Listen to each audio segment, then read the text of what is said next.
Welcome back, brothers and sisters. I am Braden. This is Langley Outdoors Academy, the place where we not only talk about what's going on in the gun world, but also how we're going to fix it together. The content that I'm about to show you is from a press conference that Gavin Newsom gave, and you need to watch this entire thing because he says some things here which are going to undermine the gun control movement going forward. Make no mistake about it. Everything's going to be linked in the description box below if you want to watch the entire news conference.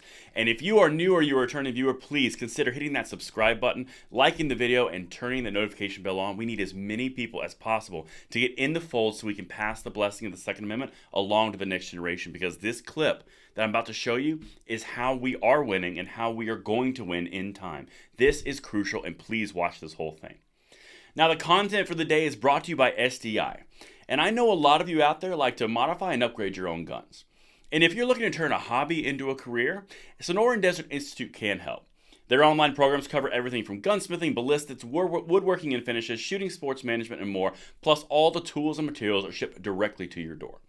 There's never been a better time to turn that hobby into a career, so what are you waiting for? There's a link in the description box below, and thank you so much to SDI for making this content possible. Now, my brothers and sisters, we are going to hit this, and it's incredibly important as we walk through this to keep a level head because this is going to spice you up. This is going to spice up your life, to be quite honest with you. But this is how we're winning. Check this out. I'm going to play a few selected clips, and everything is linked if you want to watch the entire thing. But we are going to dive into this. Oh, man. That first one. It's perverse.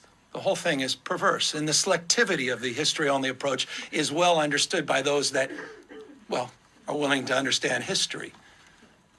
Read the dissent on this decision for a master class in understanding the absurdity of the decision that forces us to the position we're in today, where we have to remove the word may and insert the word shall. Shall provide this right as they assert. Okay, so there's a lot there, Gav. First thing, I'm going to break this down, and this is out of order because I want to make sure you guys saw that one. This right that we assert is in the Bill of Rights. So for a sitting governor of California to say that having the Second Amendment, which is a right, the second one, right behind freedom of speech in the Bill of Rights, to be a right, as we assert, it's a little concerning. This should set the table for the rest of these clips because this is what this man thinks of your rights. If I don't agree with them, they're a right, as you asserted. And the absurdity that we would have to be forced to support the Second Amendment rights of a population is absurd. It's obstructionist. It's history only. From may to shall, what they're talking about is you cannot give the option of Second Amendment rights support. You have to give the rights of Second Amendment support. That's what he's referencing. But that's just the first clip.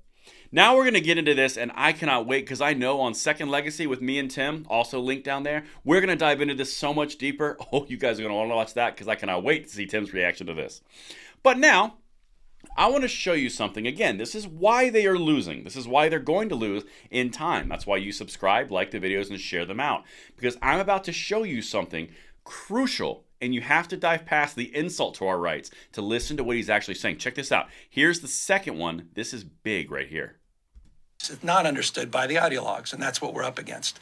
The history-only ideologues that go back to, well, their selected history of what the world looked like in 1790, when there were, what, 4 million people living in America. Biggest city in America, New York, I think had maybe 33,000 people. Predominantly rural, farmers. This history-only approach, you're seeing it over and over. Okay, so if you could see through the arrogance and pierce through the hair gel, you would understand what he's actually saying. Your rights have a population cap because the Second Amendment made total sense in a history-only approach in 1790 when we had, what, 4 million people in the United States? It was fine back then, but because we have 330 million now, those rights no longer apply. Understand, that's what he's saying.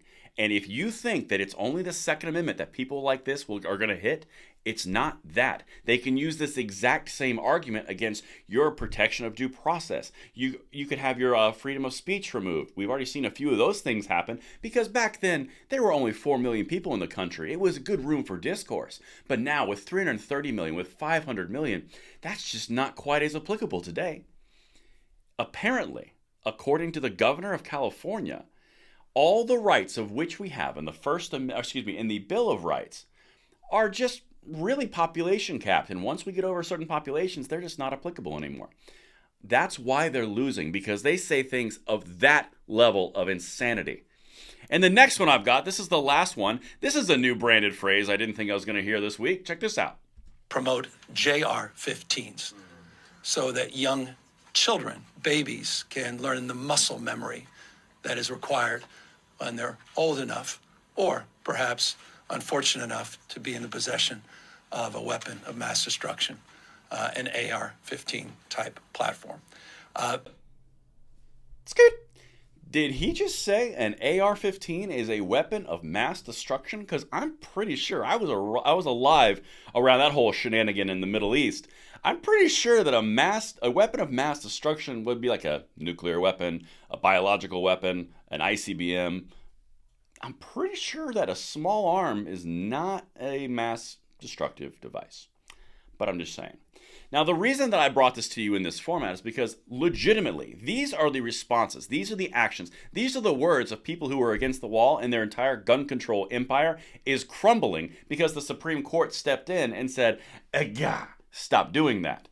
I'm pretty sure that you're not going to hear the argument from a gun control narrative in a Supreme Court or a court of law in the United States, federal, local, whatever, state, where it says, well, yeah, but we had smaller populations then, so these rights don't apply now.